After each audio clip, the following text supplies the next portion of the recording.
Good morning, everybody. Welcome to the Flow Show, Tuesday, 11th of June. We're going to change things up a bit today as things are a bit quiet. I'm going to go and put my feet up. Kay, he's going to give us his predictions for the Euros starting this week. Over to you, mate. Good morning, Ryan. Good morning, everybody. All quiet on the Western Front. Now, there's a few things going on in the French bond market. So yeah, perhaps a couple of things to talk about, but it's indeed a relatively quiet market, isn't it? Yeah, everyone's waiting for the Fed and the CPI data and all those bits and pieces to drop. But yeah, there's been a few things out, so we'll get through that right now. Over in China, the PBOC have had banks intervening in the yuan. Not sure why. It's not been a huge move in there, but there has been some news out of Hong Kong that one of the big Chinese developers, Dexin, has had a liquidation order put through the courts. This is a bit of a long-running process that's been going on.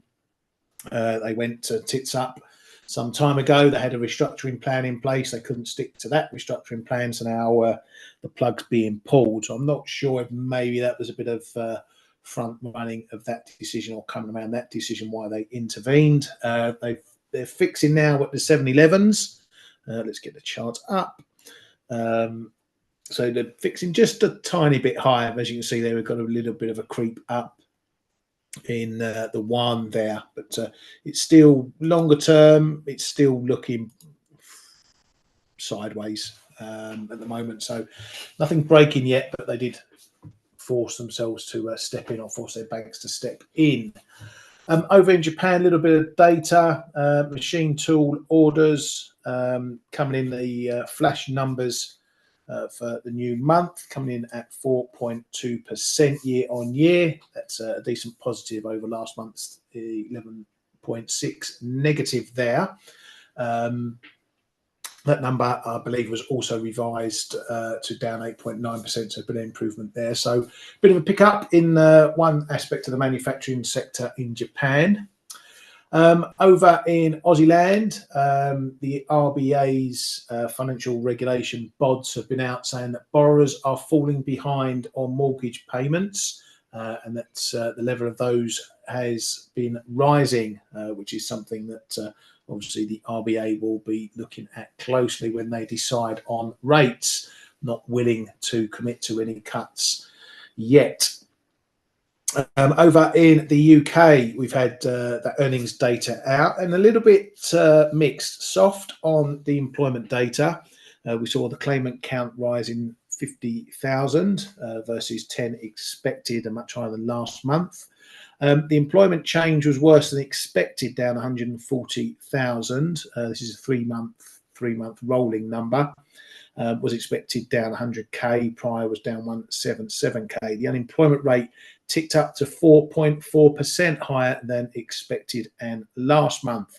So negative on the jobs side of things. On the wages side of things, average earnings, including bonuses, jumped to 5.9%, higher than expected of 5.7%. That was also higher than last month, although last month got revised higher as well. Average earnings ex bonus came in as expected and unchanged over last month. As we've been mentioning, there's some feed through from the minimum wage hike that went through in April in these numbers. So this might be something that the BOE look through. We won't know, obviously, the next set of wage numbers after that wage hike until after next week's BOE, but they might sort of half comment on it that they might look through these numbers. Overall, there's no real change here for the Bank of England. They will note that softer employment and they'll be keeping an eye on that with a view to cutting rates, but that wages data is still sticky. Hasn't really moved the needle on expectations. The market's still pushing the timeline further and further out in the latter part of this year for when they expect the first rate cut. Anything here for the BOE to chew on, mate? Well, you know, I thought when the numbers came out, I said that perhaps Bailey is going to use it to lean a bit more dovish. I don't think that it will change the result of the Bank of England meeting next week, though. But of course, that's what I also said in a reply on X this morning. I said if we would see a series of those weaker data, that may actually move the needle a bit, and then they may on the opposite look a bit through the higher wages, because if you really lose too many jobs, it's not a good sign either, right? Yeah, very much so. And I mean, we have got a little bit of a trend We have. higher in unemployment. We're still not at levels where panic will ensue, but we can see we're still creeping higher there. So there's a little bit of a trend developing at the moment. But Yeah, I mean, yeah, it's always a question. Is it going to be is enough it enough? Yeah, to make them move, right? And that's still the one big open question. I think Bailey will use a big excuse if he needs to jump over to the cut side as well. But will it be enough to really have a cut? I don't know. But you know yeah, what? I mean, it's food for next week, of course. Next week they meet, right? The 20th, yeah? Yeah. yeah. We got the So CPI the day before as well, a bit like the Fed. Right before the meeting, we got the next CPI numbers. yeah, that as well, and that could be still the clincher, Yeah, because moving or not moving the rates may be less important than actually showing the resolve to go for it on the next meeting. Yeah, yeah. the outlook of what's to happen, and that may be influenced next week. But I mean, still, it's not something that we trade right now. That's for No, sure. exactly. I mean, we're in a case with the Bank of England where we know they're desperate to cut. They've had that last CPI report gave them some ammo to cut. If it's a real soft one next week, then I think at the very least they'll tee up a cut for August, which is another forecast meeting. But if it's, it's really, it might be a bit of a we'll get some last minute dovish expectations if the CPI really is a soft one next week. If it's not, then June will be well off the table. But that doesn't necessarily mean they won't indicate something, as you say, maybe another voter hopping across the fence just to give a signal that rate cuts are coming. But yeah, I think it might be, if the data's soft next week, they'll probably look to tee up August. But you never know with these clowns. They're, as I say, they're desperate to cut. So it wouldn't be the first time they made a rash decision and caught the market on the hop. But we shall see. Good news for the UK. There was a record 104 billion quids in orders for a gilt sale. So some good appetite for US paper coming in by market participants. So that's good news. Obviously, Bank of England's in the higher for longer camp as well. So yields on offer there, particularly the UK economy looking green shootish. Maybe we'll see some flowers as we're coming into summer at some point. Over at the ECB, Simca says it's too early to declare victory over inflation. Rates can be cut more if the ECB is sure the 2% goal will be met. Vilroy says the ECB rate cut marks a decisive orientation, and we have significant leeway to lower our rates before exiting restrictive territory. Over to the owl herself, Lagarde said, we are not on a predetermined rate path. We're not declaring victory over inflation yet. Says there may be periods with rates on hold, and it's possible the ECB will hold rates for longer than a single meeting. So they're just sitting back and waiting like the rest of us. Over in the US, the New York Fed was out with some of its latest ramblings, showing short-term inflation expectations dipped a tiny bit in their survey period. They did say that consumer optimism about the stock market reached a 3-year high. It's one of the reasons why we're seeing stocks up at all-time highs again. Economists, all the presses are gathering all the waffle from the analysts and economists, and the majority say that the Fed will cut rates just once this year. So that's going to play into the dot plot that we get from the Fed this week. Does it indicate 1, 2 cuts? They're currently at a median of 3. Expectations are mainly that they drop it to 2, but I don't think many people will be surprised, Kay, if they dropped it to 1, perhaps. Yeah, that's it. Yeah, I mean, now we are going to the pendulum swings to the other side right now, and then now it remains to be seen what's happening in the next well, tomorrow, because the market can flip-flop very easily from one side to another. Yeah, very much so. And obviously that CPI is something that could be the biggest flip-flopper of all. We had a 3-year note sale yesterday, which was a bit soft on the flush of it, Kay. Very low or much lower bid to cover ratio. The accepted numbers were a bit softer, though the non-dealer looked quite strong, coming in at 85.1%, above the average of 81.7%. But there was a little bit of a tail on that as well. No real worries, though. We've seen these ups and downs before, haven't we? Yeah, I mean, it had just that little bit of an impact, but it's already gone.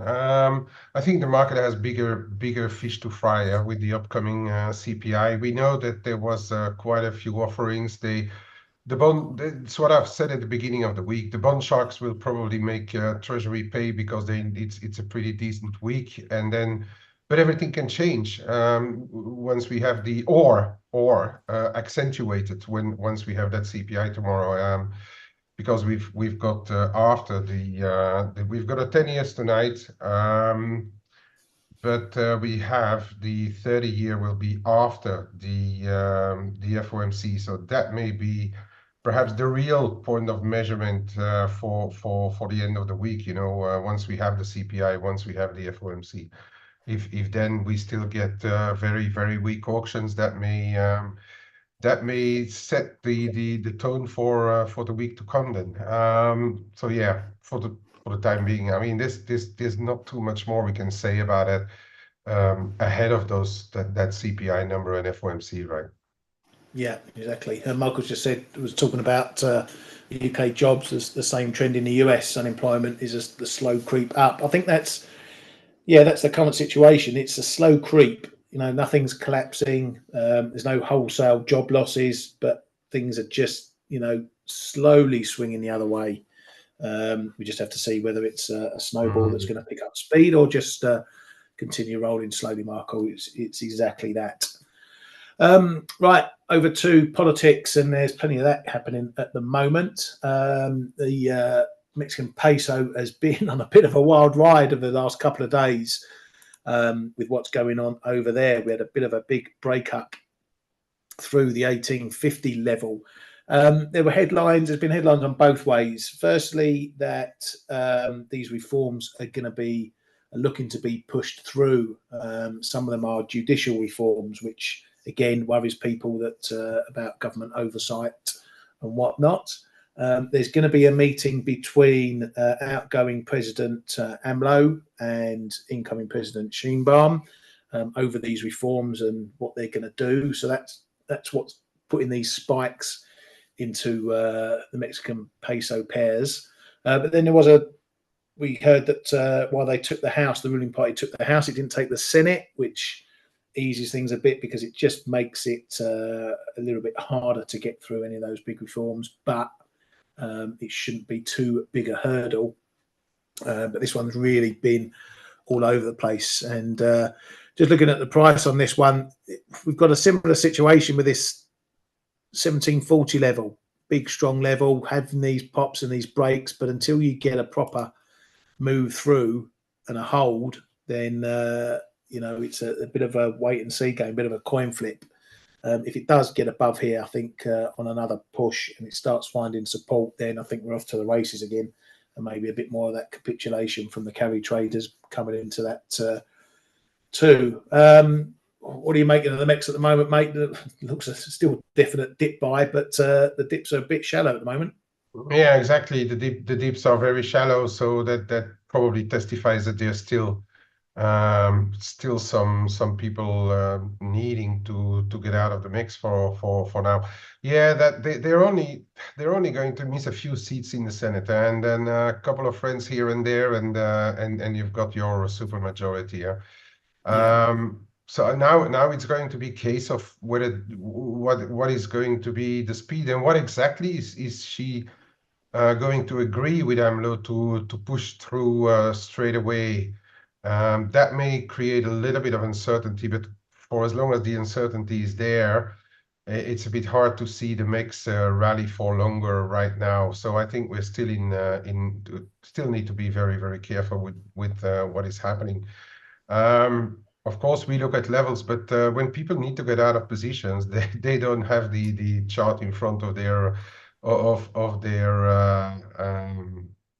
in the front of the screens all the time, so they just have to do what they have to do. So it's getting a bit random. I expect quite a bit of volatility, not even excluding a move back down to 18. You know, on any headline, them saying that the harsher reforms will wait a little bit. Then all of a sudden you can find yourself back at 18 in the dollar mix. It's going to be very volatile, but for the time being, it's really it's still on the defensive, and for as long as this uncertainty, and we don't have any dates, we don't have any when they come up and say like, okay, before the handover we are going to push this and this through, then I think you'll see your next leg on serious leg on the mix. Yeah, I agree with that. And there was a comment last night from one of the ruling party Senate leaders or something, saying that markets are obviously a big focus for them at the moment. Didn't say what markets are a focus, but as has been mentioned before, there were squawkings when dollar MEX was down at these levels and we'd strengthened down to the 16s. They started squawking that things were a bit too strong. So maybe they'd be happy to let things go the other way for a little bit. Yeah, but I do think they will have an eye on the bond markets. Because there's already been a bit of a shift away from the Mexican ones into other. I mean, people diversifying out of the Mexico in other LATAM, in other American bonds. So yeah, this I think would be worse to have a bond market collapse than an FX market move. That is for sure.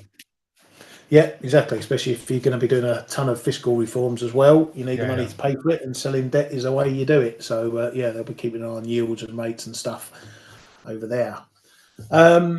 Which actually, in thinking about it quickly, might be a reason why they might sort of dumb down some of these reforms, because they know if they're too stringent, they're going to be forced to pay for it with high yields if that's the market situation. So it could lead them to maybe not bring some reforms that are as inflammatory as the market's expecting now. And liquidity, not only yields but liquidity. If you can't shift your needs around, even though a lot of their debt is in dollars as well, but if you don't have a local bond market anymore, if you chase the investors away, then you're going to find yourself in a bit of trouble. Yeah, very much so. Anyway, moving over to Canada, and Freeland has said that they're going to introduce, or they have introduced, a motion to raise capital gains tax. Never a good thing for people, the population. That's what's going on in Canada. German Chancellor Scholz, after getting his arse handed to him in the EU election, says he will focus on winning back trust after the votes went against him there. Good luck with that one. Over in France, obviously, we got this expedited election coming up as well, end of the month. Polls are coming out. There was one poll yesterday showing Le Pen's party being seen with 34% of the vote versus Macron's party at 19%. And then this morning there was a survey which was just for Paris, where 60% expect the Right National Party, that's the Pen's party, to win the parliamentary election versus 15% for Macron's mob.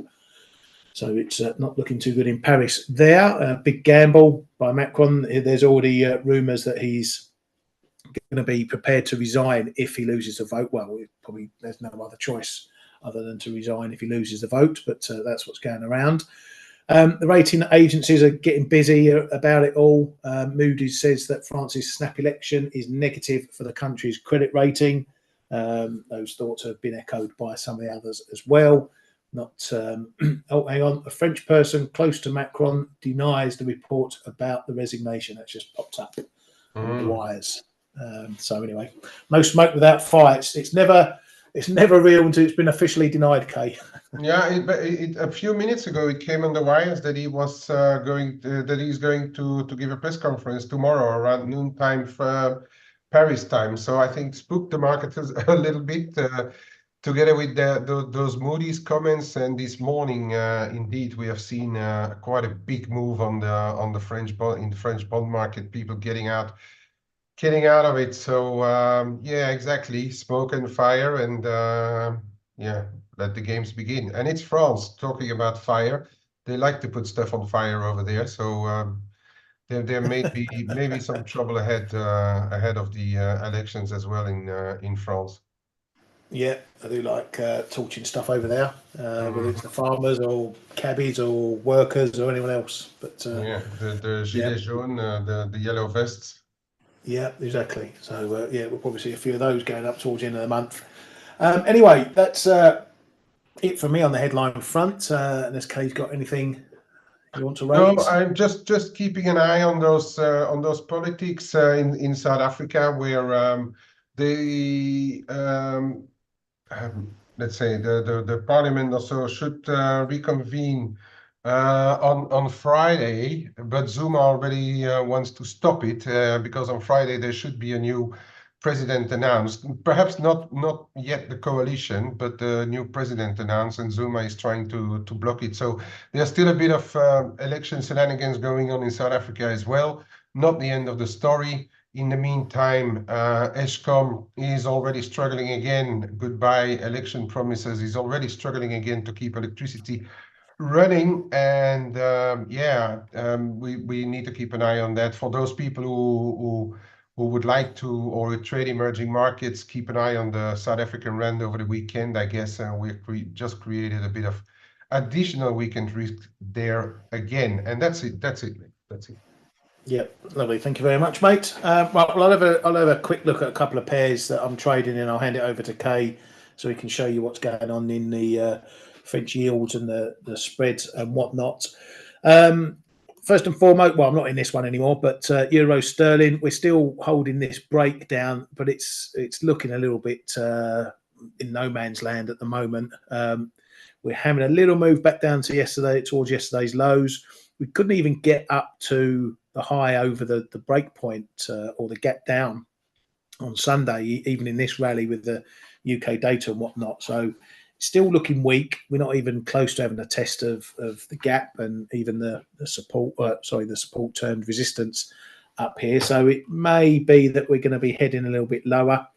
Again, Bank of England maybe staying higher for longer. We'll know next week what they're going to be doing. If they are pushing rate cuts further forward, then we could see the quid gaining a bit, and maybe, or anyway, we're going to be moving down towards this the low 84s, 84.20, 84.00, a bit of a zone down there as well.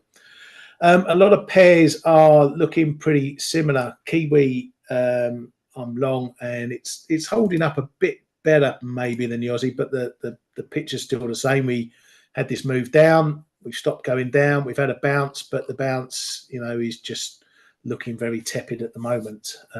We've got this sort of short-term level, 61.30s. We're banging ahead on that, maybe having another go in a moment. But I don't think we're going to be straying too far with the big dollar risk coming, obviously, later this week. Aussie dollar, same thing, but looks a bit weaker. That's why I went for Kiwi dollar last week over the NFP, because it is looking the more stronger pair out of this one. But that's all well and good because I was still short Aussie Kiwi. That's came up and had a little test of the big figure. It's holding it, and now we're heading back down again. So I'm happy to stay in shorts on that one. Next we've been through, euro dollar looks the same as well, as Kay said, looking a bit weak obviously because we've got this election business hanging over its head, that cloud hanging over. Right, Kate, show us your magic with the spreads. Yep. Yeah, just to show you guys why the euro is under pressure, and I mean euro dollar is only 15 points lower, but if you look at all the major euro crosses, like for instance, just looking at the euro sterling this morning, we had a bit of a blip up on the on average weaker jobs report this morning. In the UK, we rallied about 10-15 points, but then the after Moody's again, the spread between the 10 French and the German yields have been ramping higher. This is typical. This is typically not helping the euro, and usually it weighs on the euro crosses when you see this kind of thing happening. And even the Italian spreads went higher over the past 24 hours in negative sympathy with what's happening on the French bond. So we see this bit of French bond sell-off going on, and opposite of what is happening when the market is or when the economy is really going running on full speed, when the bond market or the bond yields could go higher because of the good economic data, but this time and then the currency would be supported. But this time is the opposite. It's because the market wants to get out of risk in French bonds right now, so it has an inverse impact on the euro. How long is it going to last? I don't know. Yesterday I said, I mean, it can take like a couple of sessions, maybe.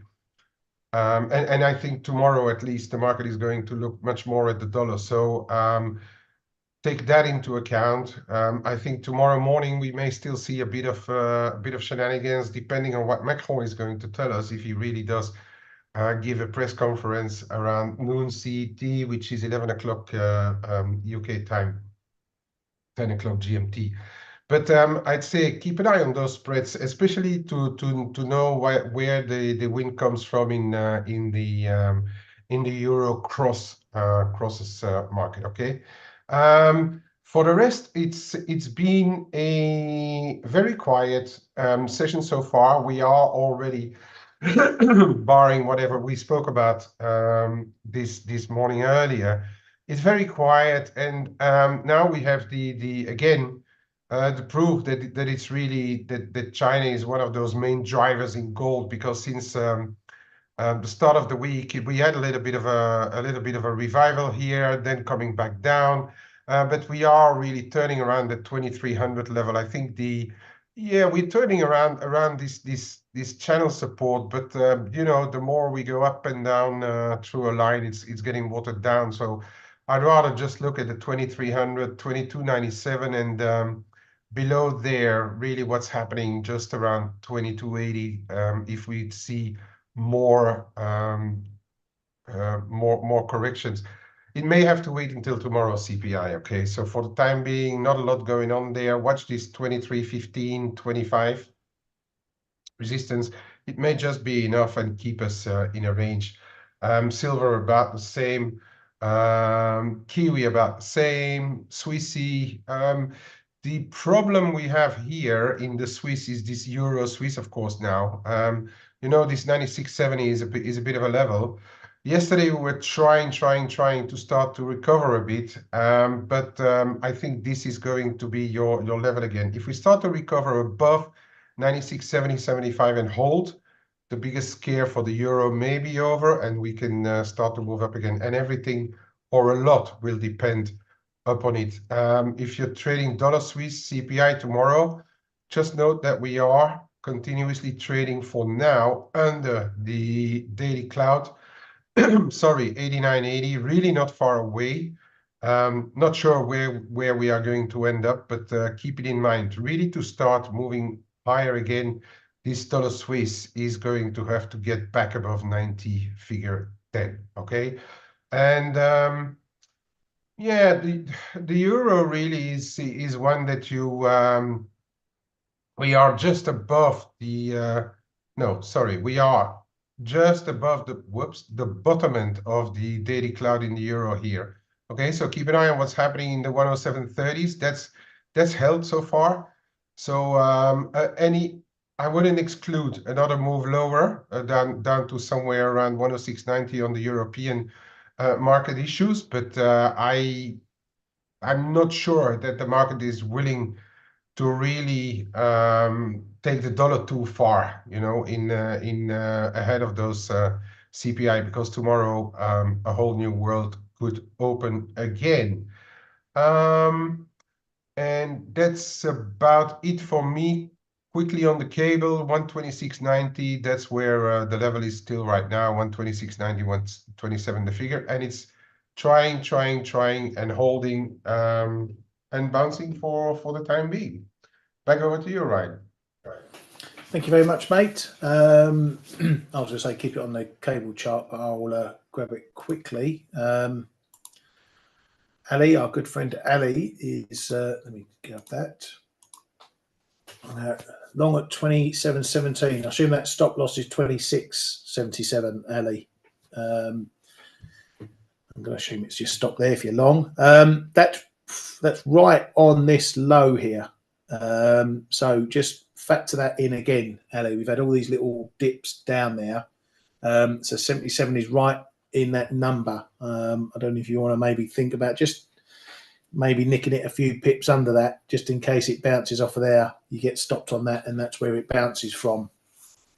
But, you know, as we always say, it's your trade to do with what you like. But, yeah, I've got this as a bit of a zone, 127 down to 127, call it 75, maybe 77, something like that.